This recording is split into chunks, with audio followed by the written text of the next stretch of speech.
तो today we will start with a new chapter which is ray optics. तो आज हम लोग रे ऑप्टिक्स चैप्टर स्टार्ट करेंगे। काफ़ी इंपॉर्टेंट चैप्टर है रे ऑप्टिक्स, क्लास 12th के लिए स्पेशली बोर्ड्स में सबसे ज़्यादा वेटेज रखता है और कॉम्पिटिटिव एग्जाम्स में भी काफ़ी क्वेश्चन पूछे जाते हैं। देखिए, एक्चुअली में ऑप्टिक्स एक ब्रांच है फिजिक्स की, ठीक है। मैं पहले कुछ बेसिक बातें बता देता हूँ उसके। ऑप्टिक्स में दो चैप्टर हम लोग डील करेंगे। One will be ray optics and other will be wave optics, ठीक है। तो दो चैप्टर हम लोग पढ़ेंगे, रे ऑप्टिक्स और वेव ऑप्टिक्स। अब रे ऑप्टिक्स में लाइट को एज अ रे कंसीडर किया जाएगा, लाइट को एज अ रे कंसीडर कर लिया जाएगा, और वेव ऑप्टिक्स में लाइट को एज अ वेव कंसीडर कर लिया जाएगा, जो कि हम आगे पढ़ेंगे। इस चैप्टर में देखिए, लाइट एक ड्यूल रोल प्ले करता है विच यू एवरीबडी नो, ठीक। एक तो वो पार्टिकल नेचर दिखाता है और एक वो वेव नेचर दिखाता है। तो इस चैप्टर में रे ऑप्टिक्स में हम लोग पार्टिकल नेचर पर फोकस करेंगे, ठीक है। मतलब लाइट को एक रे जैसे ट्रीट करेंगे, ये हमारे लिए लाइट रे हो, ठीक है। लाइट के बारे में कुछ बातें अगर मैं आपको बेसिक बातें बताऊं तो हम लोग वो भी लिख लेते हैं सबसे पहले लाइट के बारे में। तो यू नो, लाइट एक इलेक्ट्रोमैग्नेटिक वेव है जो ट्रांसवर्स वेव होती है, ठीक है जी। एक ट्रांसवर्स वेव है। दूसरी बात है, स्पीड ऑफ लाइट जो होती है वो इन एयर या वैक्यूम बोल दिया जाए तो वो होती है हमारी 3 × 10⁸ ठीक है। दूसरे मीडियम में स्पीड ऑफ लाइट अलग अलग होगी। मतलब कहने का मतलब है, स्पीड ऑफ लाइट जो होती है चेंज होती है, चेंजेस विद मीडियम। मीडियम जैसे जैसे हम चेंज करेंगे वैसे वैसे लाइट की स्पीड जो है वो चेंज होती है, ठीक है। अब देखिए, क्योंकि लाइट एक वेव है तो लाइट की भाई फ्रीक्वेंसी भी होती है जिसको हम एफ से डिनोट करते हैं। लाइट का वेवलेंथ भी होता है जिसको हम लैम्डा से रिप्रेजेंट करते हैं। और लाइट का एक स्पीड भी होता है जिसको हम लोग वी से रिप्रेजेंट करते हैं। तो यहाँ पे एक्चुअली में v is equals to F lambda एक फॉर्मूला होगा जो एप्लीकेबल होगा लाइट के लिए, ठीक है। ये हम लाइट के लिए लगा सकते हैं इस चैप्टर में। और हमारा फोर्थ पॉइंट होगा कि जब भी लाइट मीडियम चेंज करती है तो उसकी फ्रीक्वेंसी नहीं चेंज होती। मतलब कहने का है, when light changes the medium, it's frequency will remain unchanged,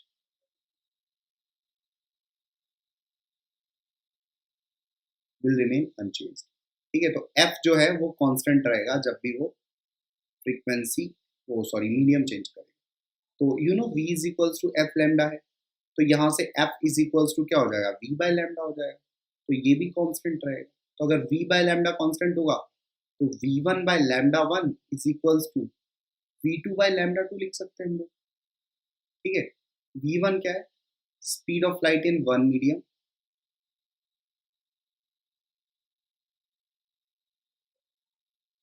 in medium number 1। और v2 क्या है, speed of light in medium number 2, ठीक है। इसी तरीके से लैम्डा 1 क्या हो जाएगा, wavelength of light, wavelength of light in medium number 1। और सिमिलरली लैम्डा 2 क्या हो जाएगा, wavelength of light in medium number 2। तो ये हमने फोर्थ पॉइंट डील कर लिया अपने लाइट के बारे में। अब आ जाते हैं हम लोग फिफ्थ पॉइंट पर। अब देखिए, light actually, light shows multiple phenomenas multiple phenomena show करता है, जैसे रिफ्लैक्शन, ठीक है, रिफ्रैक्शन, ठीक है, total internal reflection, It's 18 hours. Diffraction, scattering, dispersion. ये बहुत सारे फेनोमेना है जो आपने शायद क्लास 10th में भी पढ़े होंगे। तो ये बहुत सारे फेनोमेना शो करता है। इस चैप्टर में हम लोग रिफ्लैक्शन, रिफ्रैक्शन और टीआईआर को थोड़ा डिटेल में पढ़ेंगे। नेक्स्ट चैप्टर में हम लोग डिफ्रैक्शन पढ़ेंगे। अच्छा, इस चैप्टर में स्कैटरिंग और डिस्पर्जन भी पढ़ लेंगे। नेक्स्ट चैप्टर में डिफ्रैक्शन पढ़ेंगे। अच्छा, कुछ और फेनोमेना है जैसे पोलराइजेशन, पोलराइजेशन भी लाइट शो करता है, तो इसको भी हम वेव ऑप्टिक्स में पढ़ लेंगे। तो लाइट के बहुत सारे फेनोमेना हैं, ठीक है। अच्छा, सिक्स्थ पॉइंट ले लेते हैं हम लाइट के बारे में। छठा पॉइंट क्या हमारा, light follows principle of reversibility. Principle of reversibility क्या है, इसको समझते हैं। जैसे मान लीजिए लाइट ए पॉइंट से बी पॉइंट गई और बी पॉइंट से सी पॉइंट चली गई, इस तरीके से मान लीजिए ऐसे, ठीक है। तो अगर हम लाइट की डायरेक्शन बदल दें और सी पॉइंट से भेजें तो वो बी पॉइंट ऐसे जाएगी और फिर बाद में ए पॉइंट पर ही ऐसे जाएगी। मतलब क्या है कि अगर लाइट का डायरेक्शन चेंज कर दें तो पाथ जो है लाइट वही फॉलो करेगी जो पहले डायरेक्शन में आ रही थी। इसका मतलब क्या है, if direction of light changes it will follow same path as in previous direction, ठीक है। चेंजेस मतलब रिवर्स है ना, ये चेंजेस का मतलब क्या है, रिवर्स कर दिया हमने डायरेक्शन। आपको समझ में आ गई ना बात, कहने का मतलब ये है रिवर्सिबिलिटी लॉ को फॉलो करें। अच्छा, एक आपने बचपन में पॉइंट पढ़ा होगा लाइट के बारे में, लाइट की ट्रेवल्स इन स्ट्रेट लाइन, ठीक है। It is not completely true, not completely true, ठीक है, ये कहीं कहीं गलत भी हो जाएगा, तो आगे चल के देखेंगे क्या बात है। तो अब हम लोग अपना चैप्टर भाई स्टार्ट करते हैं with the topic called reflection, ठीक है। हम लोग स्टार्ट करेंगे टॉपिक को रिफ्लेक्शन से। रिफ्लेक्शन क्या होता है वहां से हम लोग स्टार्ट।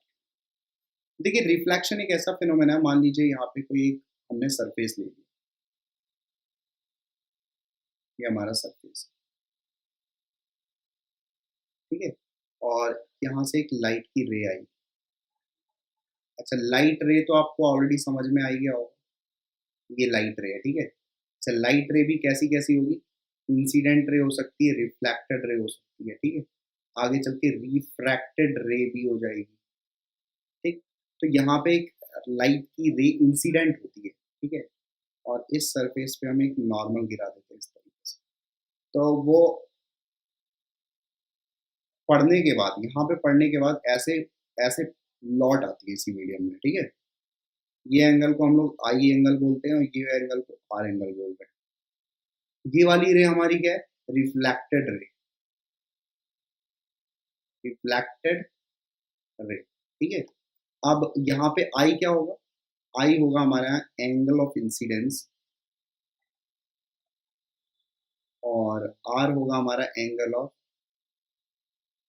रिफ्लेक्शन, ठीक है। अब यहाँ पे बहुत इंपॉर्टेंट बात ये है, अच्छा रिफ्लेक्शन की डेफिनेशन क्या होगी, तो फिर रिफ्लेक्शन हम कहते किसको हैं वो भी देख लें। Phenomena in which, phenomena of light in which light strikes a surface and bounces back in the same medium, bounces back in the same medium. Okay, ये एक हमारा रिफ्लेक्शन का डेफिनेशन हो गया। अच्छा, ये डेफिनेशन तो आपसे कोई पूछने वाला नहीं है क्लास 12 की रिफ्लेक्शन डेफिनेशन क्या होता है, ठीक है। ऐसे एंगल ऑफ इंसिडेंस क्या होता है ये आप मन में जानो क्या होता है। अगर बोला जाए तो क्या होता है, angle between incident ray and normal, ठीक है। इसी तरीके से अगर बात करें हम एंगल ऑफ रिफ्लेक्शन की, तो क्या हो जाएगा, angle between reflected ray and normal, ठीक है। तो एंगल ऑफ इंसिडेंस पता चल गया, एंगल ऑफ रिफ्लेक्शन पता चल गया। अच्छा, ये नॉर्मल तो आपको ऑलरेडी पता है। अच्छा, यहाँ पे कुछ लॉज ऑफ रिफ्लेक्शन भी होते हैं, हम उनकी भी बातें कर लेते हैं। लॉज ऑफ रिफ्लेक्शन मतलब ये जो रिफ्लेक्शन हो रहा है इसमें कुछ इंपॉर्टेंट बातें हैं जो हमें यहाँ पे जाननी पड़ेगी। जैसे पहला लॉ ये है कि भाई एंगल ऑफ इंसिडेंस और एंगल ऑफ रिफ्लेक्शन बराबर होनी चाहिए। और दूसरा ये है कि इंसिडेंट रे, रिफ्लेक्टेड रे और ये बाई नॉर्मल, ठीक है, ये तीनों all lie in the same plane, ठीक है। ये तीनों एक ही प्लेन में लाई करेंगे, है ना, एक प्लेन में लाई करेंगे। कौन कौन, इंसिडेंट रे, रिफ्लेक्टेड रे और नॉर्मल, ठीक है। ये तीनों एक ही प्लेन में होंगे, within the same plane.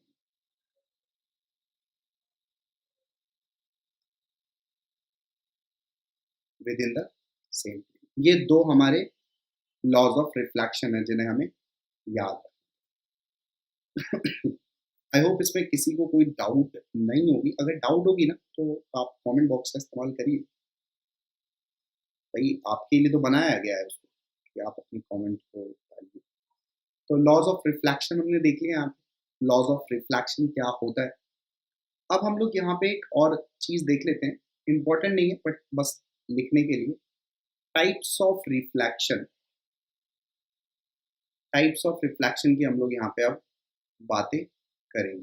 अब देखिए यहाँ पे दो टाइप के रिफ्लेक्शन होंगे, एक तो होगा हमारा स्मूथ रिफ्लेक्शन और एक होगा हमारा डिफ्यूज्ड रिफ्लेक्शन, ठीक है। ये दो रिफ्लेक्शन होंगे। स्मूथ रिफ्लेक्शन कैसे होता है वो मैं बता रहा हूँ। जैसे मान लीजिए एक हमने प्लेन सरफेस ले ली, ठीक है, मतलब सरफेस भी कैसी स्मूथ है। और डिफ्यूज रिफ्लेक्शन कहाँ होगा, थोड़ी रफ सरफेस पर होगा, ये हमारी रफ सरफेस। तो प्लेन सरफेस पर हमने इस तरीके से एक लाइट रे गिराई तो आफ्टर रिफ्लेक्शन वो ऐसे चली जाएगी, फिर एक और गिराई तो आफ्टर रिफ्लेक्शन वो ऐसे चली जाएगी, फिर एक और गिराई आफ्टर रिफ्लेक्शन वो ऐसे चली जाएगी, ठीक है। तो यहाँ पे देखिए रिफ्लेक्शन कितना अच्छे से हो रहा है, मतलब स्मूथली रिफ्लेक्शन हो रहा है। लेकिन डिफ्यूज पर यहाँ गिराएंगे यहाँ जाएगी, फिर यहाँ गिराएंगे यहाँ चली जाएगी, यहाँ गिराएंगे यहाँ चली जाएगी। तो यहाँ पे रिफ्लेक्शन जो है ना एक्चुअली में फैला हुआ है। ये डिफ्यूज रिफ्लेक्शन कब होगा, रिफ्लेक्शन थ्रू रफ सरफेस, जब रफ सरफेस से रिफ्लेक्शन हो रहा है। स्मूथ रिफ्लेक्शन कब होगा, रिफ्लेक्शन थ्रू प्लेन सरफेस, ठीक है। एग्जाम्पल की बात करें, जैसे स्मूथ रिफ्लेक्शन, जैसे आप मिरर में अपना चेहरा देख लेते हो, ठीक है, रिफ्लेक्शन थ्रू मिरर, तो ये हमारा क्या हो जाएगा, स्मूथ रिफ्लेक्शन। इसका एक एग्जाम्पल है, ठीक है। यहाँ पे अगर एग्जाम्पल की बात करें, न्यूज़पेपर में अपना चेहरा आप नहीं देख सकते, तो रिफ्लेक्शन थ्रू न्यूज़पेपर, वहाँ पे हमारा रफ रिफ्लेक्शन, डिफ्यूज रिफ्लेक्शन, ठीक है। तो ये टाइप्स ऑफ रिफ्लेक्शन है, बस ऐसे ही बताए गए, इसका कोई खास इंपॉर्टेंस नहीं है टाइप्स ऑफ रिफ्लेक्शन, ठीक है। तो यहाँ पे रिफ्लेक्शन बताया गया है, टाइप्स ऑफ रिफ्लेक्शन बताया गया है। अब हम आ जाते हैं अपनी नेक्स्ट हेडिंग पे, एक और चीज जान लेते हैं, प्लेन मिरर। अभी एक्चुअली में हम लोग मिरर के बारे में पढ़ेंगे। तो देखिए मिरर भी एक्चुअली कितने प्रकार के होते हैं। एक तो हम लोग प्लेन मिरर पढ़ लेंगे जो अभी पढ़ने वाले हैं, और एक हम लोग पढ़ेंगे आगे चल के जो कि है स्फेरिकल मिरर। प्लेन मिरर क्या होता है वो देख लेते हैं। प्लेन मिरर मतलब एक हमने ग्लास लिया, पतला सा, बहुत पतला सा ग्लास लिया, और उसका एक साइड जो है ना पॉलिश कर दिया। पॉलिश मतलब पॉलिश कर दिया, इसका मतलब एक साइड से तो हम नहीं देख सकते। पहले ग्लास था ना, ये जो ग्लास था इसके आर पार देखा जा सकता था। अब एक साइड जब पॉलिश हो गया ना, तो जैसे ही लाइट यहाँ जाएगा तो वो रिफ्लेक्ट हो जाएगा, मतलब इसका पार नहीं कर पाएगा। ठीक है, ये हमारा प्लेन मिरर हो गया। आगे चल के हम स्फेरिकल मिरर भी देखेंगे, अभी के लिए हमारा टॉपिक सिर्फ प्लेन मिरर है। तो इसमें अगर हम प्लेन मिरर में कुछ लिखना चाहें तो थिन ग्लास शीट होगी हमारे पास। थिन ग्लास शीट है, of which one side is polished, one side is polished. ये एक सिंपल सी बात है। एक पतली सी ग्लास की शीट होगी जिसमें एक सरफेस जो है पॉलिश करेंगे हम, और इसको हम शो कैसे करेंगे, ऐसे ऐसे करके शो करेंगे। ये हमारा प्लेन मिरर है। थोड़ा गंदा सा बन गया ना, ऐसे करके। ये वाली साइड जो है ना, ये पॉलिश्ड साइड है, पॉलिश की गई है ये साइड, और यहाँ से रिफ्लेक्शन होगा, ये रिफ्लेक्शन साइड है। लाइट आएगी ऐसे, और यहाँ से रिफ्लेक्शन होगा। ऐसे मत भेज देना लाइट की ऐसे आएगी, तो यहाँ पे कुछ भी नहीं होगा। ठीक है, यहीं पे लाइट भेजना रिफ्लेक्शन कराने के लिए। ठीक है, तो आपको यहाँ पे पता चल गया प्लेन मिरर क्या होता है। अब मैं आपको एक दो चीजें और बता देता हूँ। अभी हम लोग एक्चुअली बेसिक्स ही कवर कर रहे हैं। अभी हम लोग बेसिक्स कवर कर रहे हैं। अब बीम क्या होता है? बीम, आप रे तो जानते हो। बीम क्या होता है? Collection of light ray is called as light beam. उसको हम लोग लाइट बीम बोलते हैं। ठीक है, जैसे बहुत सारी हमने लाइट रे ले ली। ठीक है, तो ये हमारे लिए क्या होगी? Beam of light. अब एक्चुअली में जो बीम होती है ना, ये बीम भी एक्चुअली में तीन प्रकार की होती है। कैसी होती है? कन्वर्जिंग, डाइवर्जिंग और पैरेलल। ठीक है, ये तीन प्रकार से बीम। कन्वर्जिंग क्या होता है? जैसे मान लीजिए लाइट ऐसे चल रही है ऐसे करके, तो आगे जाने पर लाइट की रेंज जो है वो और करीब होती जा रही है। ठीक है, ये तो कन्वर्जिंग हो गया। डाइवर्जिंग क्या है? आगे जाओ तो फैलती जाए रेज, तो ये डाइवर्जिंग हो गया। और पैरेलल क्या है? पैरेलल हमेशा ऐसे ही रहे। कन्वर्जिंग समझ में आ गया ना आपको? मतलब जैसे जैसे हम आगे जाएंगे वैसे वैसे लाइट की जो रेज होंगी वो पास होती जाएंगी, ये कन्वर्जिंग हो जाएगा। ठीक है, और डाइवर्जिंग क्या होगा? जैसे जैसे हम आगे जाएंगे वैसे वैसे वो दूर जाएंगी, तो ये डाइवर्जिंग हो गया। ठीक है, और पैरेलल में तो सिंपल, ये पैरेलल है हमारा। ठीक है, तो यहाँ पे टाइप्स ऑफ बीम भी है। कन्वर्जिंग कौन होता है, डाइवर्जिंग कौन होता है, प्लेन बीम कौन होता है, तो ये सब अभी तक हम सिर्फ सिर्फ बेसिक्स कवर कर रहे हैं। ठीक है, तो हमने ऑलरेडी प्लेन मिरर ये सब चीज़ें कवर कर ली। ठीक है, अब हम हेडिंग लिखते हैं reflection through plane mirror. Reflection through plane mirror. Plane mirror के थ्रू हम रिफ्लेक्शन कराएंगे। ठीक है, चलिए करते हैं काम। तो अब देखिए यहाँ पे हमने ले लिया एक plane mirror. Okay, plane mirror ले लिया, और इसको ऐसे नहीं लेते हैं बल्कि ऐसे ले लेते हैं।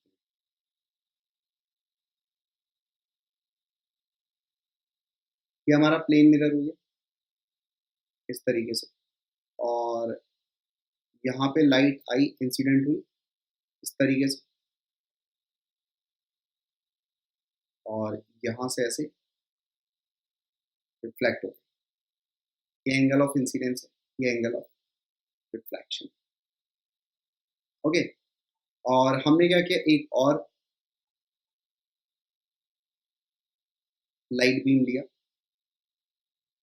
और इसको भी हमने रिफ्लेक्ट करा।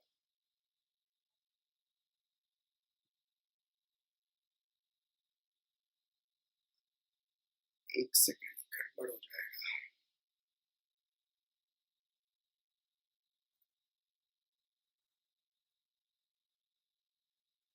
ये छोड़ो, ये छोड़ो। पहले मुझे तुम्हें 2-3 चीज़ों के बारे में बताना पड़ेगा, ये भी हटा दो। अभी इसको बाद में कवर कर लेंगे, क्योंकि मुझे पहले 1-2 चीज़ और बतानी होगी। कॉन्सेप्ट ऑफ नेक्स्ट टॉपिक लिख लेते हैं हम सबसे पहले। कॉन्सेप्ट ऑफ ऑब्जेक्ट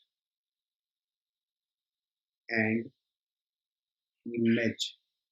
तो ऑब्जेक्ट और इमेज का हम लोग कॉन्सेप्ट लिख लेते हैं सबसे पहले कि ऑब्जेक्ट क्या होता है और इमेज क्या होती है, उसके बाद हमें चीज़ें बेहतर समझ में। सबसे पहले हम लोग समझते हैं कि ऑब्जेक्ट क्या होता है। देखिए, रे ऑप्टिक्स में ऑब्जेक्ट क्या होता है उसकी बात हो रही है। जो point of intersection of incident raise, ठीक है, इंसिडेंट रेज का पॉइंट ऑफ इंटरसेक्शन होता है, उसको हम लोग ऑब्जेक्ट बोलते हैं। ठीक है, जैसे मान लीजिए ये हमारी इंसिडेंट रेज है और इस पॉइंट पर इंटरसेक्ट हो गई, तो ये हमारे लिए ऑब्जेक्ट हो गया। ठीक है, जैसे आप समझने की कोशिश करिए थोड़ा सा, एक सेकेंड। मान लीजिए ये हमारा एक प्लेन मिरर है और यहां से रेज आई और मिरर पर इंसिडेंट, तो ये हमारे लिए ऑब्जेक्ट हो गया, क्योंकि इंसिडेंट रेज तो ये और ये है ना, तो इंसिडेंट रेज का जो इंटरसेक्शन पॉइंट है वो तो ये हो गया, ये ऑब्जेक्ट है हमारे लिए। लेकिन मान लीजिए रेज ऐसी आई, ये इंसिडेंट रेज है, अब हमें इंटरसेक्शन पॉइंट कहाँ मिलेगा? पीछे तो मिलेगा नहीं। तो हम क्या करेंगे, इसको डॉट डॉट डॉट करके, अगर मान लीजिए प्लेन मिरर नहीं होता तो हमारे लिए यहाँ पे इंटरसेक्शन पॉइंट हमें मिल जाता। तो अब हमारे लिए ये ऑब्जेक्ट का काम कर जाएगा, अब हमारे लिए ये ऑब्जेक्ट का काम कर जाएगा, ये हमारे लिए ऑब्जेक्ट। अब यहाँ पे भी देखिए, ऑब्जेक्ट ना दो प्रकार से हो जाएंगे डिफाइन। एक तो हो जाएगा रियल ऑब्जेक्ट और एक हो जाएगा वर्चुअल ऑब्जेक्ट। कैसे? ये वाला ऑब्जेक्ट हमारा रियल ऑब्जेक्ट हो जाएगा, क्योंकि यहाँ पे रियल पॉइंट ऑफ इंटरसेक्शन। तो रियल ऑब्जेक्ट का मतलब क्या हो गया? रियल ऑब्जेक्ट मतलब real point of intersection, real point of intersection of incident raise. ठीक है, यहाँ पे इंसिडेंट रेज का वर्चुअली पॉइंट ऑफ इंटरसेक्शन, वास्तव में इंसिडेंट रेज इंटरसेक्ट नहीं कर रही, लेकिन हम ऐसा सोच रहे हैं कि अगर ये मिरर नहीं होता तो यहाँ पे आके इंटरसेक्ट करती, तो ये हमारा क्या हो जाएगा? ये हमारा वर्चुअल ऑब्जेक्ट हो जाएगा। क्यों वर्चुअल ऑब्जेक्ट हो गया? क्योंकि virtual point of intersection of incident raise हमें मिल रही है। यहाँ पे वर्चुअली पॉइंट ऑफ इंटरसेक्शन मिल रहा है, तो हमारे लिए रियल ऑब्जेक्ट हो गया और ये हमारे लिए वर्चुअल ऑब्जेक्ट हो गया। तो यहाँ पे मैंने ऑब्जेक्ट की आपको डेफिनेशन बताई कि ऑब्जेक्ट होता क्या है, और दो प्रकार से ऑब्जेक्ट होते हैं, one is real object, other is virtual object. ठीक है, अब सिमिलर टू दैट इमेज भी होता है उसी जैसे। यहाँ पे अगर हम इमेज की बात करें, इमेज, तो देखिए इमेज क्या होगा? इमेज होगा point of intersection of reflected raise, reflected raise का पॉइंट ऑफ इंटरसेक्शन। अब यहाँ पे भी ये दो प्रकार से होगा, एक तो हमारे लिए एक बार रियल इमेज हो जाएगा और एक हमारे लिए एक बार वर्चुअल इमेज हो जाएगा। ठीक है, रियल इमेज मतलब रियल पॉइंट ऑफ इंटरसेक्शन होगा,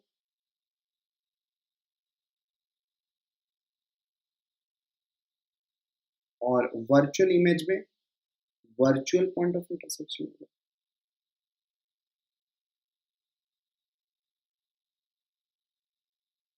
ठीक है, तो real point of intersection, virtual, और पॉइंट ऑफ इंटरसेक्शन किसका? ऑब्वियसली रिफ्लेक्टेड रेज की बात होगी यहाँ पे। जैसे एग्जांपल के थ्रू समझते हैं, मान लीजिए हमारा प्लेन मिरर है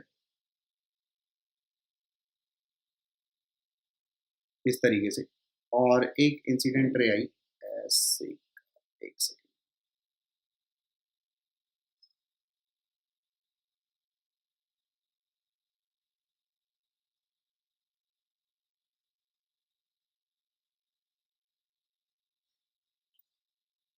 यहाँ पे ऑब्जेक्ट है हमारा, ठीक है, तो ऑब्जेक्ट रियल है तो इसलिए इंसिडेंट रेज ऐसी आ जाएंगी, इंसिडेंट रेज आ गई, ठीक है।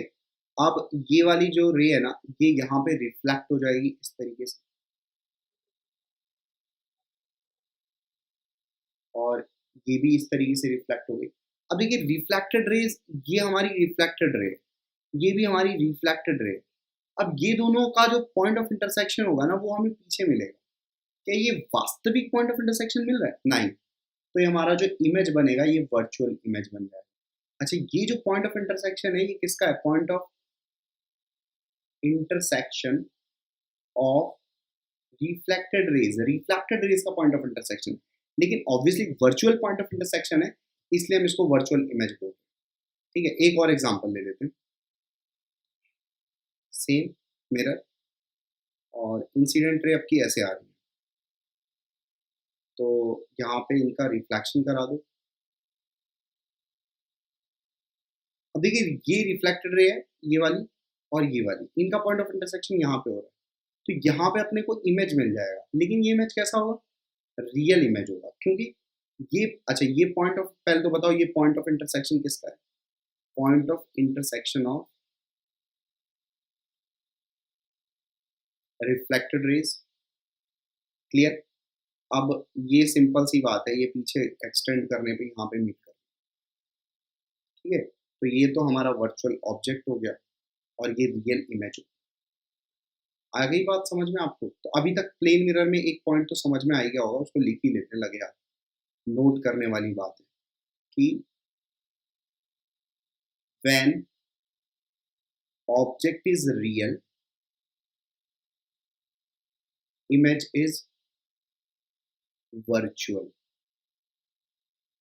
through plane mirror, ठीक है। और दूसरा पॉइंट क्या लिख लोगे? सिमिलरली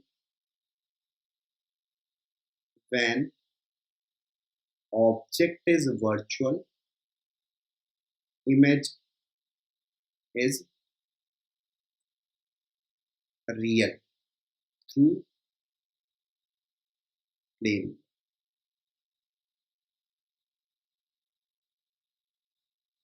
ठीक है। तो ये चीज हम जान चुके हैं, और हम ये भी जान चुके हैं कि ऑब्जेक्ट क्या होता है और इमेज क्या होता है, ठीक है। Formation through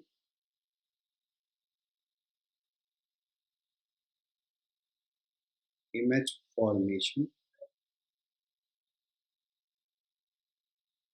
through plane mirror, plane mirror से इमेज फॉर्मेशन की बातें करेंगे अब हम। जैसे यहाँ पे हमने एक प्लेन मिरर ले लिया और ये हमारा एक ऑब्जेक्ट है, तो सिंपल सी बात करेंगे, अभी ऑलरेडी हमने की हुई है। यहाँ से इंसिडेंट रेज गिरा दी, ये हमारी रिफ्लेक्टेड रेज है इस तरीके से, और इनको हमने थोड़ा सा एक्सटेंड कर दिया, यहाँ पे हमारी इमेज बन गई, ठीक है। अभी हमारी इमेज बन गई।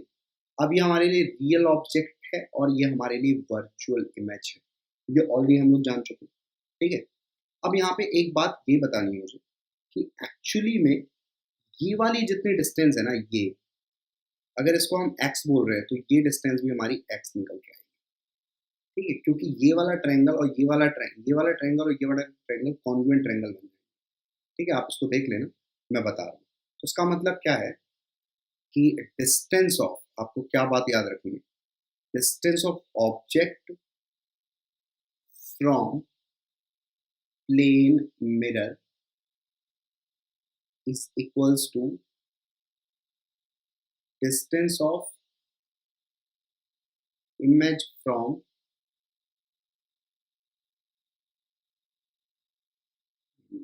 ठीक है। तो ऑब्जेक्ट की डिस्टेंस और इमेज की डिस्टेंस क्या होगी? बराबर होगी, कहाँ से? मिरर से। तो इस चीज़ को आपको याद रखना है, इस चीज़ को। अब जैसे मान लीजिए कि एक सेकंड में,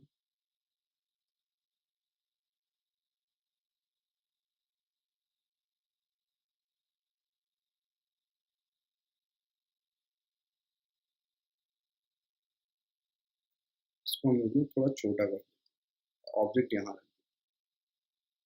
अब हमें इसकी इमेज बतानी है कि कहाँ बनेगी, ठीक है? तो कुछ भी नहीं है, आपको सिंपल इंसिडेंट रे फॉल कराना है और ये रिफ्लेक्टेड हो गई, एक और इंसिडेंट रे फॉल करा दो,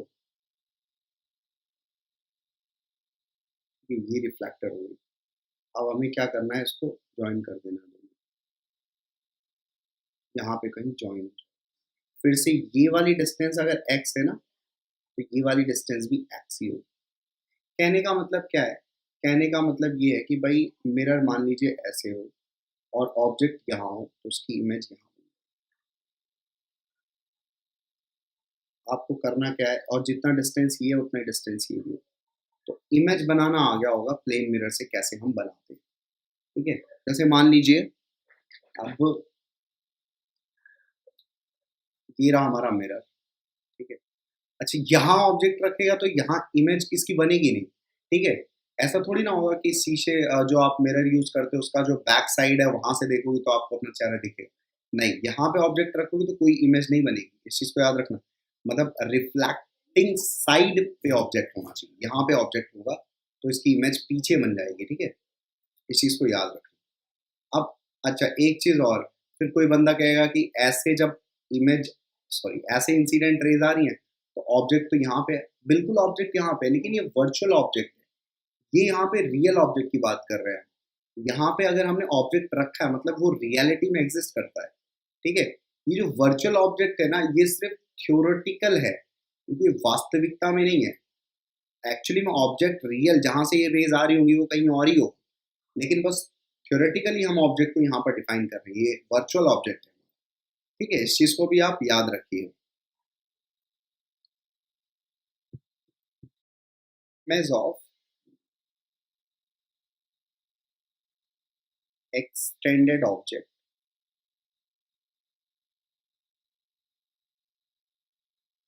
through plane mirror।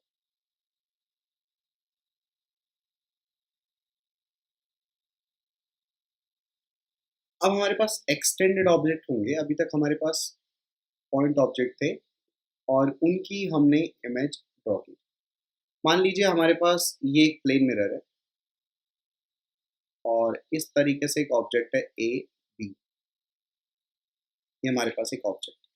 हमें क्या करना है, हमें बी पॉइंट की इमेज बना लेनी है सबसे पहले।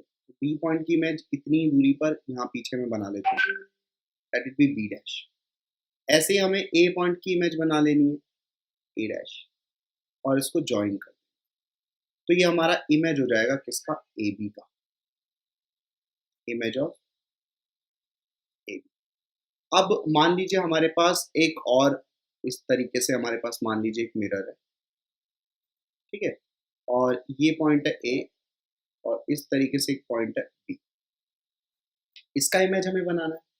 सिमिलरली बी का इमेज आप पहले बना लीजिए बी डैश, और ए का इमेज उतनी ही दूरी बना लीजिए ए डैश, और इन दोनों को आप ज्वाइन कर दीजिए। एक सेकेंड,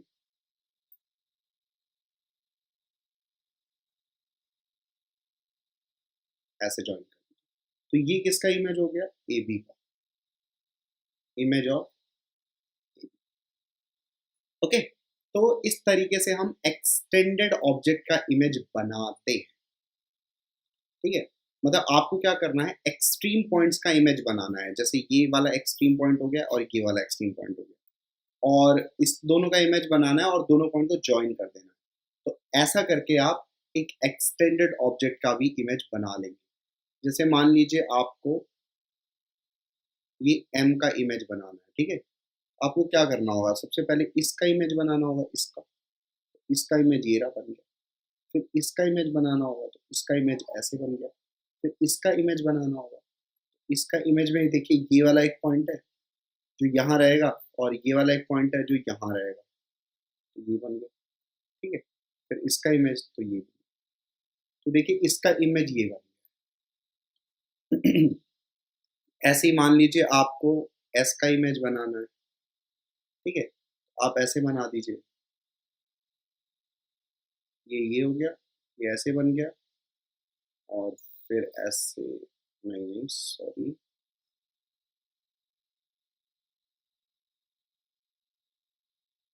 ये पॉइंट है, तो ये पॉइंट एक्चुअली में यहाँ पे ऐसे ही, तो ऐसे, फिर ऐसे करके, फिर ऐसे, तो इसका इमेज ये बन गया।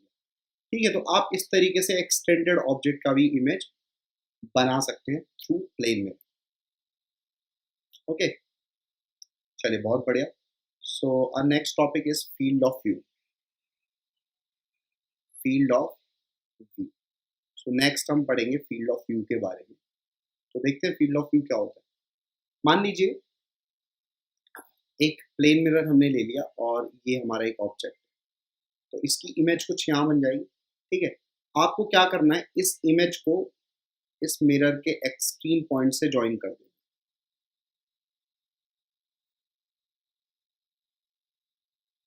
आपको क्या करना है, इस इमेज को इस मिरर के,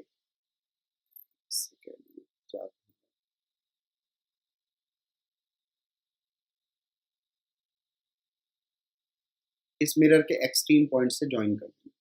तो ये एक्चुअली ये जो पूरा रीजन है ना, ये रीजन कहलाएगा field of view of image.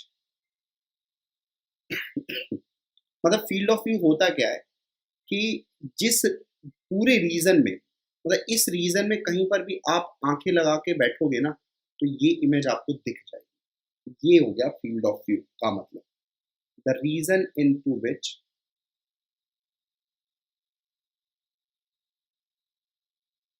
image can be seen, can be seen। बात समझ में आई? तो इस इमेज को आप इस पूरे रीजन में देख सकते हो। ठीक है, अब जैसे मान लो कि ये रहा हमारा प्लेन मिरर और ये हमारा ऑब्जेक्ट है, तो सबसे पहले आपने इसकी इमेज बना ली, और इमेज को बना के करना क्या है, बस आपको इस वाले पॉइंट से ज्वाइन कर देना है ऐसे। अब मान लो हम यहाँ पे बैठे, यहाँ पे खड़े होके देखना चाहें इस इमेज को, क्या दिखेगा? नॉट विजिबल, यहाँ पे नहीं दिखेगा। ठीक है, मान लो let this point is A, तो ए पॉइंट से क्या विजिबल होगा? नहीं। बी पॉइंट से विजिबल होगा? यस। सी पॉइंट से विजिबल होगा? यस। डी पॉइंट से विजिबल होगा? नहीं। ठीक है, क्योंकि ये जो रीजन है ये फील्ड ऑफ व्यू है। अब समझ में आया फील्ड ऑफ व्यू क्या होता है और कैसे बनाएंगे field of view. First draw image, सबसे पहले इमेज ड्रॉ करेंगे, and then join image by extreme points of plane mirror।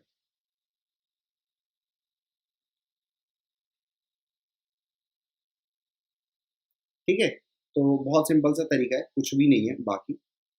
तो यहाँ पे हमारा ये मिरर है, और मान लीजिए ये हमारा ऑब्जेक्ट हो गया, तो सबसे पहले हम इसकी इमेज बना लेंगे, यहाँ पे बनेगी, और फिर क्या करेंगे, इस इमेज को इस पॉइंट से ज्वाइन कर लेंगे। ये, तो ये रीजन हमारा, ये रीजन पूरा क्या हो जाएगा, फील्ड ऑफ व्यू। ठीक है, मान लीजिए हम यहाँ ए पॉइंट पर खड़े होके इमेज को देखना चाह रहे हैं, तो क्या दिखेगी? नहीं दिखेगी। बी पॉइंट पर खड़े होके देखेंगे, बिल्कुल दिखेगी। सी पॉइंट पर खड़े होके देखेंगे, बिल्कुल दिखेगी। तो फील्ड ऑफ व्यू के अंदर अगर अपनी आंखें रखोगे आप, तो इमेज दिखेगी, नहीं तो नहीं दिखेगी। ठीक है, तो ये हमने फील्ड ऑफ व्यू के बारे में यहाँ पे देख लिया है। चलिए जैसे एक क्वेश्चन कर लेते हैं हम यहाँ पे, एक सेकेंड क्वेश्चन लेते हैं। एक क्वेश्चन ले रहे हैं यहाँ पे, देखिए ध्यान से। एक हमारा ये मिरर है, ठीक है, एक ऑब्जेक्ट है जो डी डिस्टेंस पे है मिरर से। ठीक है, और यहाँ से 2D डिस्टेंस पे एक ऑब्जर्वर ऊपर से आ रहा है। ठीक है, ये ऑब्जर्वर आ रहा है।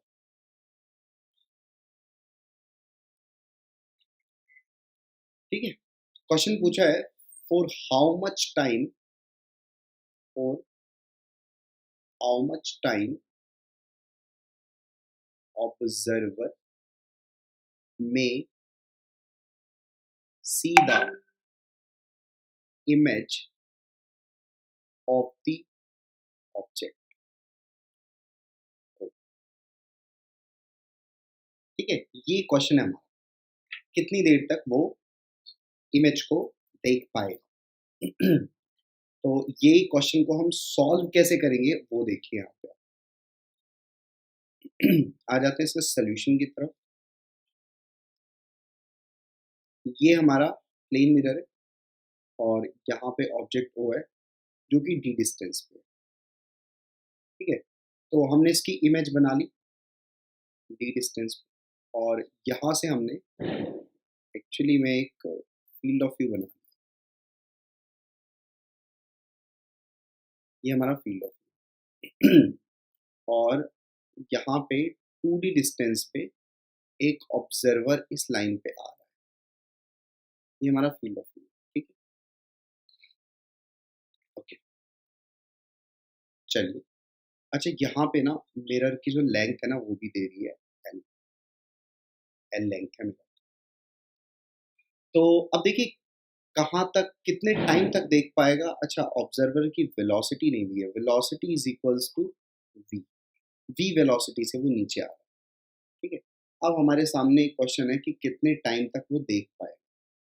ठीक है, तो जब वो ऑब्जर्वर इस पॉइंट पे एंट्री ले लेगा तो यहाँ से वो देखना स्टार्ट करेगा और कहाँ तक देख पाएगा, यहाँ तक देख पाएगा। मतलब टोटल डिस्टेंस जो है वो इतनी डिस्टेंस में ऑब्जर्वर इसकी इमेज को देख सकता है। इतना तो समझ में आ गया होगा। Let this distance be X, इसको हम एक्स बोल देते हैं और ये वाली मिरर की डिस्टेंस तो एल है हमारे पास। ठीक है, और ये जो टोटल डिस्टेंस है ये वाली टोटल डिस्टेंस है हमारे पास, ये है 3D। ओके, सो यहाँ पे हम एक सिमिलरिटी का प्रिंसिपल लगा देते हैं, मतलब this much upon this much, so which is d upon 3D। ठीक है, is equals to this much upon this much is equals to l upon x। ये आ गया, सो यहाँ से x का वैल्यू आ गया विच इज 3l, तो ये जो x है ना ये 3l निकल गया। ठीक है, मतलब total distance over which observer will see image of object is equals to 3l। ये टोटल डिस्टेंस है जितने पे वो देख सकता है, 3l। ओके, अब मेरे को टाइम निकालना है। Speed is equals to distance upon time, तो यहाँ से मेरे को टाइम चाहिए, तो टाइम की जो वैल्यू हो जाएगी वो हो जाएगी डिस्टेंस अपॉन स्पीड। ठीक है, so distance is equals to 3l upon speed कितनी है v। तो ये टाइम, इतने टाइम तक वो ऑब्जर्वर इसकी इमेज को देख सकता है। तो 3l अपॉन v सेकेंड तक observer will be able to see the image of the, which is very simple. ठीक है, ये आपसे हो गया होगा क्वेश्चन। ठीक है, अब हम आ जाते हैं अपने नेक्स्ट क्वेश्चन की तरफ। एक नेक्स्ट क्वेश्चन है, हाउ मच लेंथ मिनिमम की बात हो रही है, how much length minimum is required to view complete image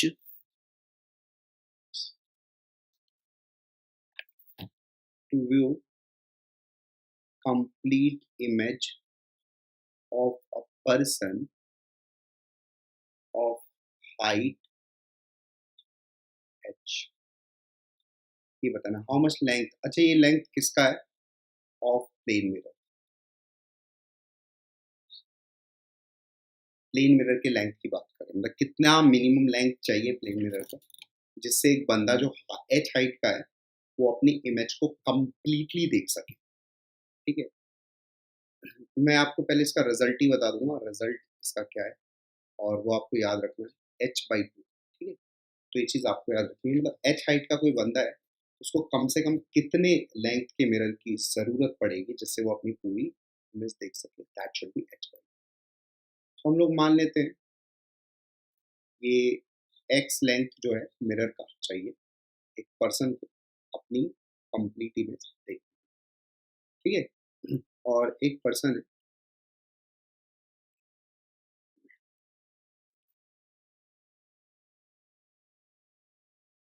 h height का, ठीक है, ये h हाइट का, तो हम इसकी इमेज भी बना लेते हैं पीछे सिमिलरली आइडेंटिकल, ये डिस्टेंस d बोल देते हैं, तो ये भी डिस्टेंस हमारा d हो जाएगा, ठीक है। अब देखिए बहुत सिंपल रखना है हमें चीज़ को, यहाँ पे मिरर अभी नहीं बनाते, मिरर एक समय के लिए। अब देखिए एक्चुअली में इसका जो हेड है ना, हेड से निकलने वाली जो रेज़ है, ये इसकी आँखों तक जानी चाहिए, ठीक है, और इसके पैर से निकलने वाली रेज़ है, ये इसकी आँखों तक जानी चाहिए, ठीक है। और यहाँ पे हम मान लेते हैं मिरर है, तो इतना बड़ा मिरर चाहिए, मेरी बात समझ रहे हो? देखिए ये वाली रे से तो कौन दिख गया, इसकी आँखें, मतलब इसका सर दिख गया इसको, इसकी आँखें तो यहाँ पे है ना, इस बंदे को इसी की इमेज देखनी है, तो इसका मतलब क्या है, इसको इसको इसका पैर इसको दिखा दो और इसका सर इसको दिखा दो, तो पूरी इमेज तो देख ही लेगा ना, बात समझे क्या? तो इस तरीके से हमने यहाँ पे काम किया है, ओके। सो वेरी सिंपल, कुछ भी नहीं है, let this distance be x, मतलब दिस लेंथ बी x, इसका लेंथ हमने x मान लिया, और ये h है तो ये भी h ही ले लेते हैं, है ना। तो हो गया काम। देखो कैसे, ये डिस्टेंस जो है जी d है, और ये डिस्टेंस हमारी हो जाएगी ये वाली 2d, तो हम लोग लगा देते हैं d अपॉन 2d, मतलब this much upon this much is equals to x upon h, ठीक है, तो ये कट जाएगा और यहाँ से x is equals to h/2, ठीक है। तो ये हमारा हो जाएगा आंसर इस क्वेश्चन, ठीक है। आपको याद रखना है, ज़्यादा माथापच्ची करनी नहीं, अगर एक h हाइट का बंदा है तो उसको अगर अपनी पूरी इमेज देखनी है तो उसको कैसे देखना पड़ेगा, मतलब कितने लेंथ का मिनिमम मिरर चाहिए होगा, h/2, ठीक है। अच्छा ये वाला पॉइंट आपको समझ में आया ना, एक पर्सन है और इस पर्सन को अगर अपनी खुद की इमेज देखनी है तो इसका मतलब क्या, उसको अपना सर देखना पड़ेगा, पहले तो सर देख लेना पड़ेगा, तो सर तो ऐसे दिखेगा, और पैर देख लेना पड़ेगा, पैर ऐसे दिखेगा। अगर उसने अपना सर और पैर देख लिया ना तो उसने अपनी इमेज देख ली, तो इस डायग्राम को आप याद रखिएगा, ठीक है। ये पॉइंट क्लियर है ना एकदम, आई होप इसमें कोई भी डाउट नहीं होगी, चलिए बहुत बढ़िया। अच्छा बहुत ज़्यादा प्लेन मिरर है नहीं आपके सिलेबस में, तो मैं बहुत ज़्यादा डिटेल में नहीं जाऊँगा, बस सारी चीज़ों को एक-एक बार कवर कर दूँ, okay. So our next heading is rotation of plane mirror, rotation of plane mirror. तो रोटेशन में क्या बात है, तो देख लेते हैं। देखिए अच्छा, rotation of plane mirror and incident ray दोनों लिख लेते हैं।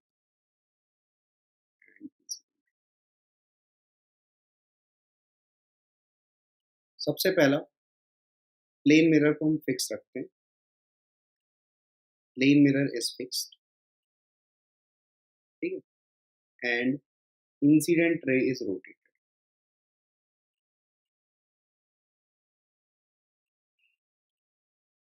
तो देखिए ये रहा हमारा प्लेन मिरर, ठीक है, इसको हमने फिक्स कर दिया। इंसिडेंट रे, ये हमारी पहले इंसिडेंट रे थी, तो ये हमारी पहले की रिफ्लेक्टेड रे, ये थीटा है, तो ये भी थीटा है, ठीक है। ये हमारी रिफ्लेक्टेड रे नंबर 1 है, ये इंसिडेंट रे नंबर 1। हमने इंसिडेंट रे को थोड़ा सा घुमा दिया है ना, और कलर बदल देते हैं, black colour, yellow colour, red colour, ठीक है। अब ये वाली हमारी इंसिडेंट रे नंबर 2 हो गई, आई, ठीक है। और ये मान लीजिए हमने अल्फा एंगल इधर घुमा दिया इंसिडेंट रे, ठीक है। तो इससे होगा क्या, इससे होगा ये कि रिफ्लेक्टेड रे भी इधर घूम जाएगी, और ये रिफ्लेक्टेड रे नंबर 2, ये इंसिडेंट रे नंबर।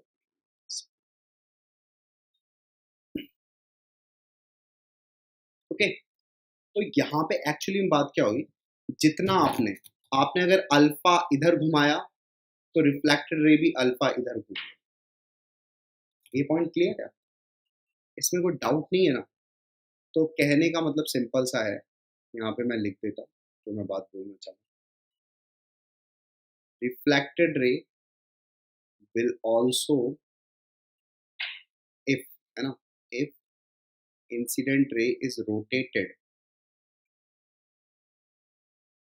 बाय, इसको मिटा देते हैं, is rotated by alpha, then reflected ray will rotate by minus alpha. Minus alpha कहने का मतलब समझ में आ रहा है ना, यहाँ पे इंसिडेंट रे को अगर इधर रोटेट करेंगे तो रिफ्लेक्टेड रे इधर रोटेट कर जाएगा। ठीक है, तो ये पॉइंट यहाँ पे मैंने आपको बताया, तो ये पॉइंट आप याद रखिए। सेकेंड पॉइंट में हम लोग अब की क्या करेंगे, प्लेन मिरर को तो पहले हमने फिक्स कर लिया था, अब की हम सेकेंड में इंसिडेंट रे को फिक्स करेंगे। Incident ray is fixed and plane mirror is rotated. Plane mirror को हम रोटेट कर देते हैं और इंसिडेंट रे को फिक्स कर देते हैं। तो ये रहा हमारा प्लेन मिरर और इंसिडेंट रे हमारी फिक्स है। ये इंसिडेंट रे और ये हमारा नॉर्मल, ये रिफ्लेक्टेड। ठीक है, अब हमने मिरर को थोड़ा सा ना रोटेट कर दिया, रोटेट कर दिया, किधर रोटेट करके ऐसे ले आए कि अब हमारा ये नया प्लेन मिरर, नया पोजीशन हो गया। तो भाई जो नॉर्मल है ना, नॉर्मल भी ऐसे हो जाएगा। ठीक है, हमने ऐसे थीटा एंगल ऊपर कर दिया तो नॉर्मल जो है थीटा एंगल इधर ही घूम जाएगी।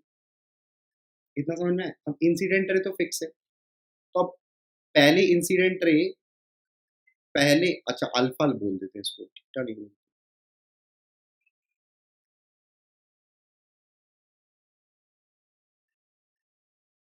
ये हमने क्या किया है, इसको अल्फा घुमा दिया और ये पहले थीटा था। ये पहले एंगल बन रहा था ये थीटा था, पहले नॉर्मल और रिफ्लेक्टेड रे के बीच में भी ये पहले एंगल जो बन रहा था वो theta.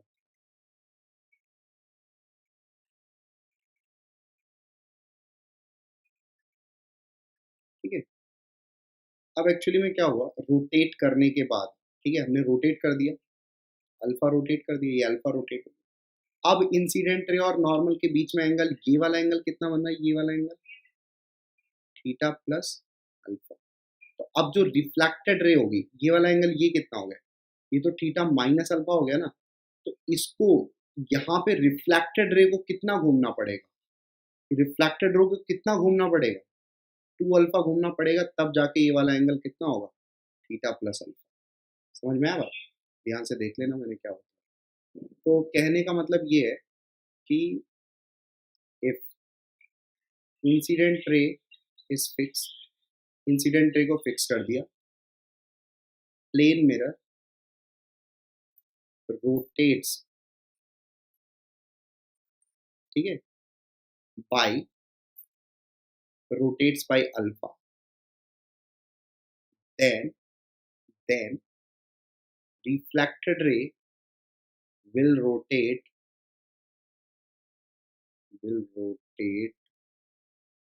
by 2 alpha, same direction, है ना। हमने मिरर को इधर अल्फा घुमाया तो रिफ्लेक्टेड रे भी इधर ही 2 अल्फा घूम जाएगा। कहने का मतलब सिंपल सा। आई होप ये वाला पॉइंट आपको समझ में आ गया होगा और इससे रिलेटेड एक क्वेश्चन ले लेते हैं, तब आपको पूरा समझ में आ जाएगा। एक क्वेश्चन ले लेते हैं इससे रिलेटेड। इसे मान लीजिए if incident ray is rotated by 30 degree clockwise and plane mirror, अब दोनों रोटेट किया गया and plane mirror is rotated by 60 degree clockwise, find the angle by which find the angle by which reflected ray rotates, ये आपको बताना है।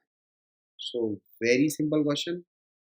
आपको करना क्या है, पहले ऐसे सोचना है कि अगर इंसिडेंट रे 30 डिग्री क्लॉकवाइज घूमी है तो रिफ्लेक्टेड रे पहले पार्ट में कितना घूम गई होगी, है ना? 30 डिग्री एंटी क्लॉकवाइज घूम चुकी होगी, ठीक है? और 60 डिग्री प्लेन मिरर हमने क्लॉकवाइज घुमा दिया, तो वो 120 डिग्री क्लॉकवाइज घुमा होगा, ठीक है? हम इसको पॉजिटिव बोल देते हैं, इसको नेगेटिव बोल देते हैं, क्योंकि क्लॉकवाइज को पॉजिटिव। तो 120 माइनस 30 ये पॉजिटिव है, ठीक है? पॉजिटिव ये मतलब क्लॉकवाइज है, तो इसका मतलब बेसिकली 90 डिग्री क्लॉकवाइज रोटेशन हुआ है।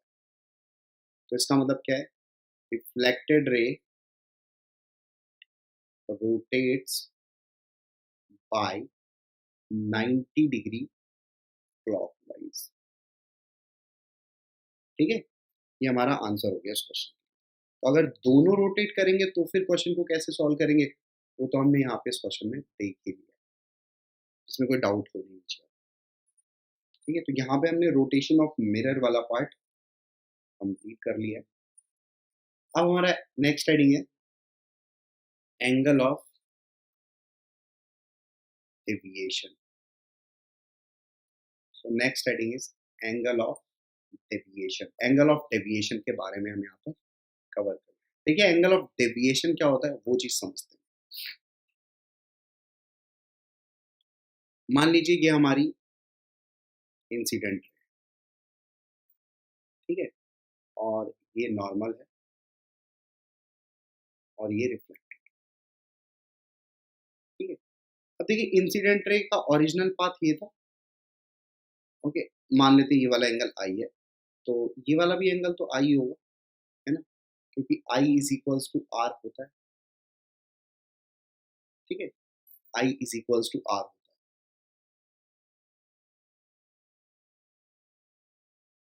अब देखिए एक्चुअली में एंगल ऑफ डिविएशन होता क्या है, angle between incident ray and emergent.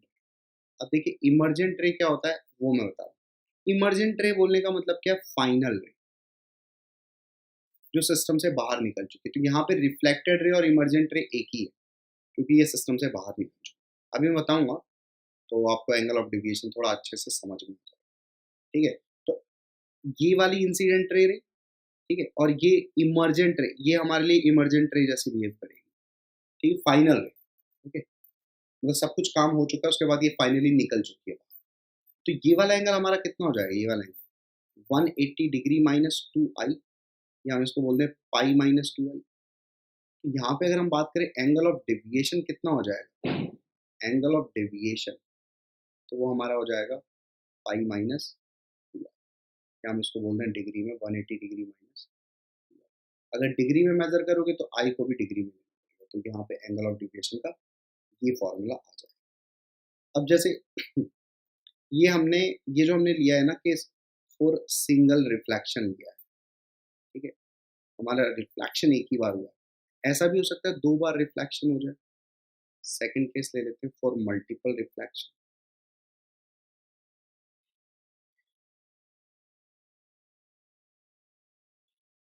Multiple reflection के लिए ले लेते हैं, जैसे मान लीजिए एक मिरर ये रहा और एक मिरर ये, थोड़ा सुंदर, एक मिरर ये हमारे 2 मिरर हो गए। अब देखिए क्या हो रहा है, यहाँ पे रे आती है इस तरीके से incident, let this be theta, और ये जाके भाई ये ऐसे जाके यहाँ पे let this be theta and let this be alpha, ठीक है?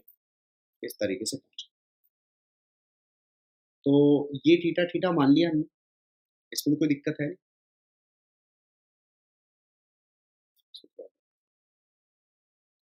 अब यहाँ पे एक्चुअली में यहाँ पे मेरे को ये बताना पड़ेगा,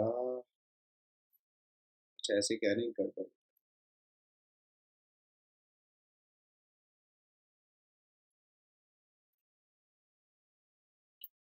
ऐसे तुम्हें समझ में नहीं आएगा।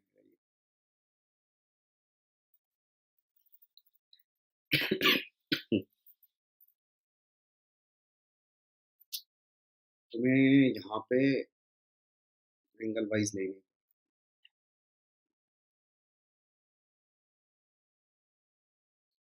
इसको हमें 60 डिग्री मान लेते हैं और यहाँ पे एक इंसिडेंट रे आ रही है, ये 30 डिग्री पे, ठीक है। तो 30 डिग्री पे आ गई, ये 60 डिग्री पे, तो जब ये जाएगी वापस यहाँ से लौट के, तो भी ये एंगल कितना होगा 30 डिग्री, और ये वाला एंगल कितना हो जाएगा 60 डिग्री, ठीक है।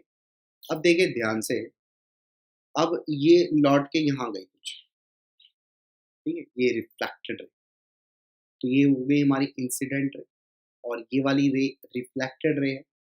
अब इसके बाद हमें यहाँ पे नॉर्मल ड्रॉ करना, नॉर्मल, ठीक है। तो ये 60-60 है, तो ये वाला भी एंगल कितना हो जाएगा 60 डिग्री, तो नॉर्मल कुछ ऐसे ड्रॉ होगा, ये 30 डिग्री, ठीक है। तो अब देखो ध्यान से, ये इसको हम मिरर 1 मिरर 2 बोल देते हैं, और इसको हम मिरर 1 बोल देते हैं।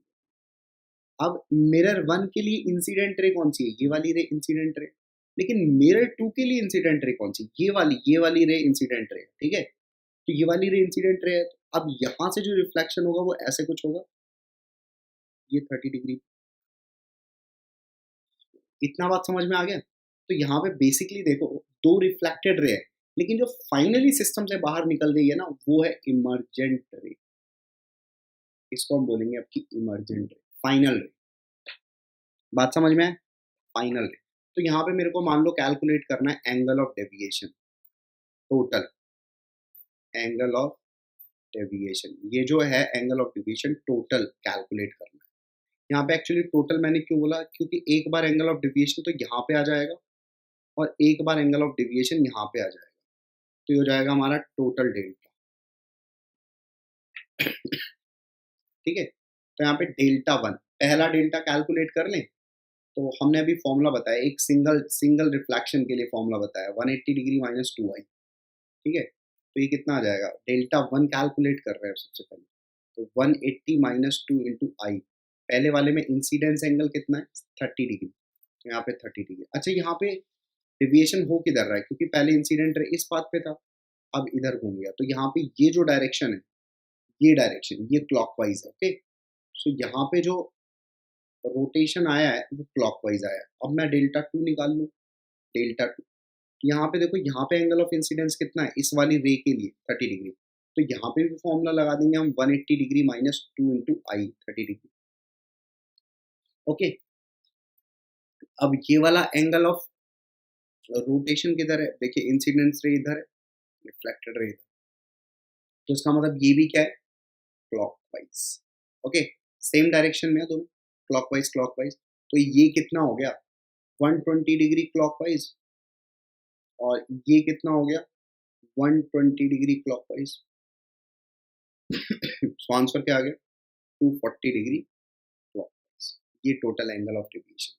तो जब भी मल्टीपल रिफ्लेक्शन होंगे, तो आप क्या करिए, एक बार एक रिफ्लेक्शन का निकालिए, फिर एक बार एक और रिफ्लेक्शन का निकालिए, ऐसे करके आप तो आप कैलकुलेट कर लेंगे मल्टीपल रिफ्लेक्शन के लिए भी एंगल ऑफ डेविएशन। तो यहाँ पे एक्चुअली में ये बहुत ज़्यादा सिलेबस में है नहीं, बस मैं एक बार कर करके आपके ये बता दे रहा हूँ एंगल ऑफ डेविएशन कैसे निकालेंगे आप, ठीक है। Number of image formed by two plane mirrors. Number of images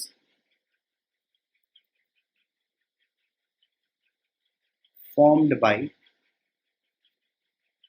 two plane mirrors. तो अब दो प्लेन मिरर होंगे हमारे पास, और हम देखेंगे उनसे कितनी इमेजेस बनेंगी। जैसे ये एक प्लेन मिरर होगा इस तरीके से, और एक दूसरा प्लेन मिरर इस तरीके से रखा होगा, और दोनों के बीच में थीटा एंगल, ठीक है। अब हम यहाँ पे देखना चाहते हैं कि नंबर ऑफ इमेजेस क्या होंगी, तो आपको करना क्या है, आपको 360 बाई थीटा कैलकुलेट करना है, लेट इट बी n। मान लेते हैं 360 बाई थीटा की वैल्यू हम n कैलकुलेट करते हैं। तो अब देखिए 360 बाई थीटा n इवन भी आ सकता है और n ऑड भी आ सकता है, ठीक है। और ऐसा भी हो सकता है ना इवन आए ना ऑड आए, फ्रैक्शन आए। तो फ्रैक्शन वाली बात नहीं कर रहे हैं हम लोग, या तो इवन आ रहा है या तो ऑड आ रहा है। तो जब भी n इवन आएगा तो नंबर ऑफ इमेजेस उस केस में जो होंगी हो जाएंगी n-1। ये चीज आपको याद रखनी है। लेकिन जब ऑड आएगा तो यहाँ पे दो केसेस आ जाएंगे, position of object, position of object is symmetrical. Symmetrical मतलब एकदम बीच में ऑब्जेक्ट रखा है यहाँ पे, ऐसे करके, ठीक है। और यहाँ पे दूसरा केस आ जाएगा, position of object is asymmetrical, ठीक है, मतलब कहीं पर भी रखा है। तो अगर मान लीजिए ऑब्जेक्ट सिमेट्रिकल है तो नंबर ऑफ इमेजेस n-1 होंगी, लेकिन अगर एसिमेट्रिकल है तो नंबर ऑफ इमेजेस n होंगी।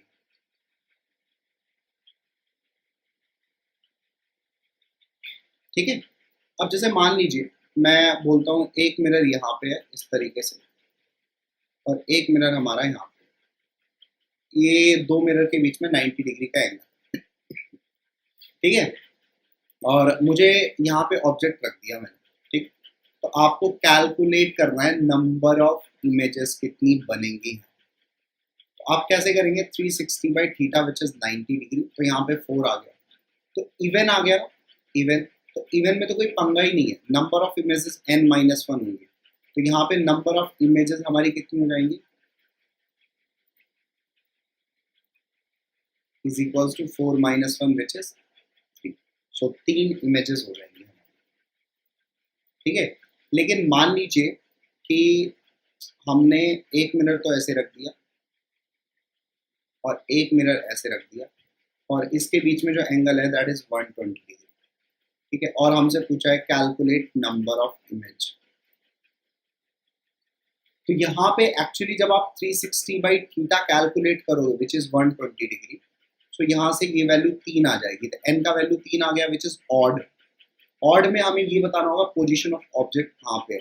अगर पोजीशन ऑफ ऑब्जेक्ट एकदम बीच में है तब तो सिमेट्रिकल वाला केस हो जाएगा, और सिमेट्रिकल में जो नंबर ऑफ इमेजेस होंगी वो कितनी हो जाएंगी, 2। तो यहाँ से या तो 2 हो सकती है नंबर ऑफ इमेजेस या 3 हो सकती है।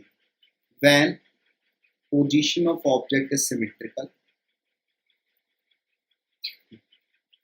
ऑब्जेक्ट इज सिमेट्रिकल, और 3 कब होंगी, when position of object is unsymmetrical, unsymmetrical, ठीक है। तो यहाँ पे हमारे 2 केसेस हो जाएंगे इस क्वेश्चन के लिए, ठीक है। तो यहाँ पे हमने इस तरीके से 2 क्वेश्चन यहाँ पे कवर कर लिए नंबर ऑफ इमेजेस के ऊपर। तो ऐसा हो सकता है 1-2 क्वेश्चन आ जाए, लेकिन plane mirror is not in the syllabus, board के सिलेबस में तो नहीं है। नीट या जेईई मेंस में पूछा जा सकता है यहाँ से क्वेश्चन, ठीक है।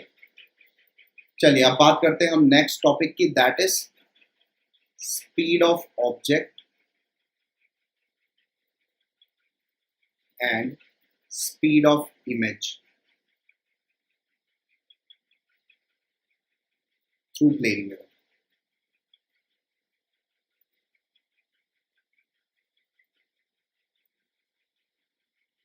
ठीक, तो हमारा ये टॉपिक हो गया।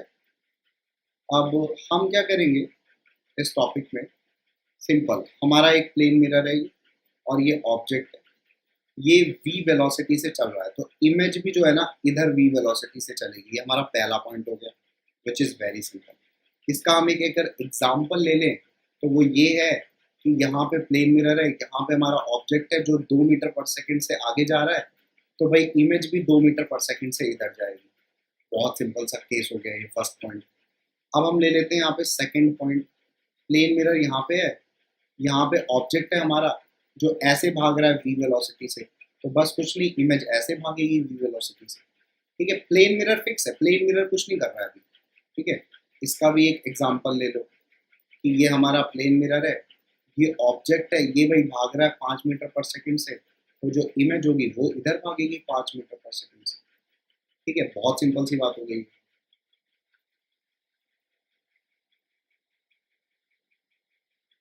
एक सेकंड, ठीक है, तो इसमें कुछ भी नहीं है। तो 2 पॉइंट हो गए। अब हम ले लेते हैं थर्ड पॉइंट। हमारा मिरर आपकी ऐसे ऑब्जेक्ट है यहाँ पे, ये भाग रहा है v से ऊपर, तो कुछ नहीं है, इमेज भी v से ऊपर ही भागेगी। ठीक है, एग्जाम्पल लेने की कोई जरूरत नहीं। फोर्थ केस में हम क्या करेंगे, आपकी यहाँ पे ऑब्जेक्ट है हमारा, ये v1 से भाग रहा है और जो मिरर है वो v2 से भाग रहा है, तो हमारी जो इमेज होगी वो कैसे भागेगी। अब ये क्वेश्चन आ गया, तो हम क्या करते हैं ना, हम जाते हैं मिरर पे बैठ जाते हैं, तो हमारे लिए मिरर रेस्ट पे हो गया। ठीक है, हम जो है मिरर पे जाके बैठ जाते हैं, तो मिरर तो रेस्ट पे हो गया।